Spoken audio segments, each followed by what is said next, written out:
This is See It Now, edited by the partnership of Murrow and Friendly, presented by the Aluminum Company of America. This is the computing machine at the Institute for Advanced Study, Princeton, New Jersey. It is virtually the only piece of scientific equipment at this institute.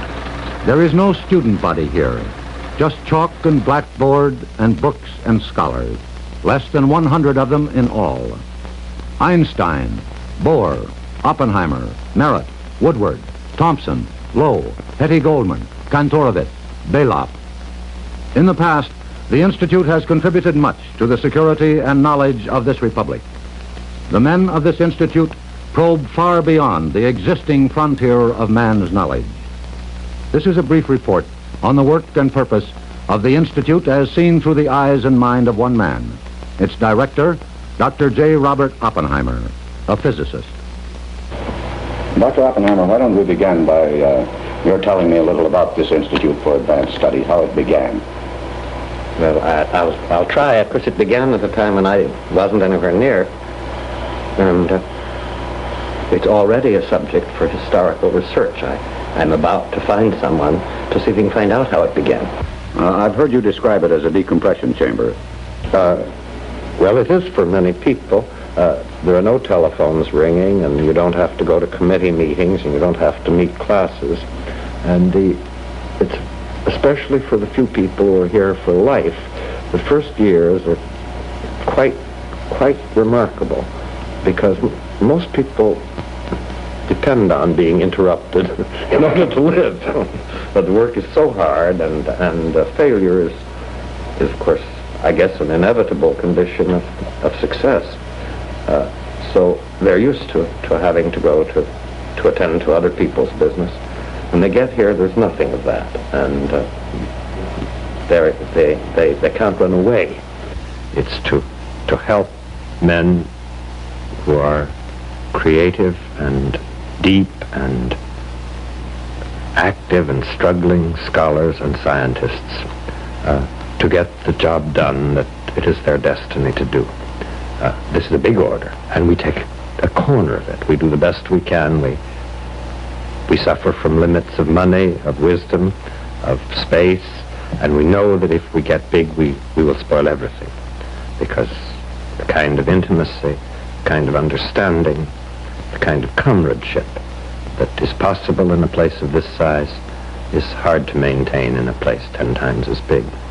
But we are here as an institution. I don't mean in our individual capacities, but as an institution, we are here to take away from men the cares, the pleasures that are their normal excuse for not following the rugged road of their own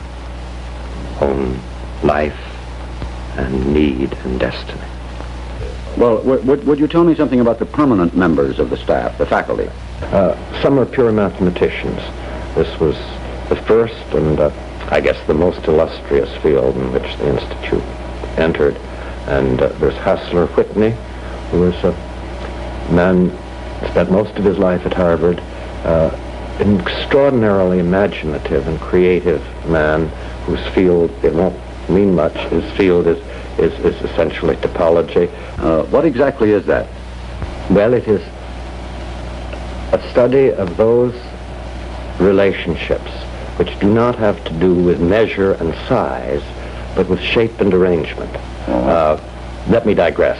We had here this year a French-Swiss psychologist, he is almost a philosopher, called Piaget, whose work has been on the way children learn to think, how they learn notions of cause, notions of time, notions of necessity, notions of number, all the things that Kant thought you were born with. Well, you're not born with them, you learn them. And he made one discovery which is not surprising, but a little odd. He found out those things which in normal mathematical instruction are the most highbrow, are the things the children know first. Children know first whether objects are inside each other or separate, whether they can be deformed into each other. And these are the notions that topology deals with. They learn later that the length of a line is so, or that a figure has 7 sides and not 6. All the things that have to do with number come later. But the things that have to do with relatedness, the fact that a donut can't be turned into a sphere without tearing it, you see. This kind of thing the child knows, and these logical notions, I mentioned only trivial ones, are the basis of topology. Then there are 2 men, one a Norwegian and one a Swede, but there is no conspiracy here, who are analysts and have done very great work in analytic number theory, Selbert and Görling. There's Marston Morse, who's a very distinguished and large mathematician, has worked in many different fields, and I hate to say it, he is almost a statesman of mathematics. There's Dean Montgomery, who solved a famous problem of Riemann, which I'm not going to define, and astonished us all a few years ago.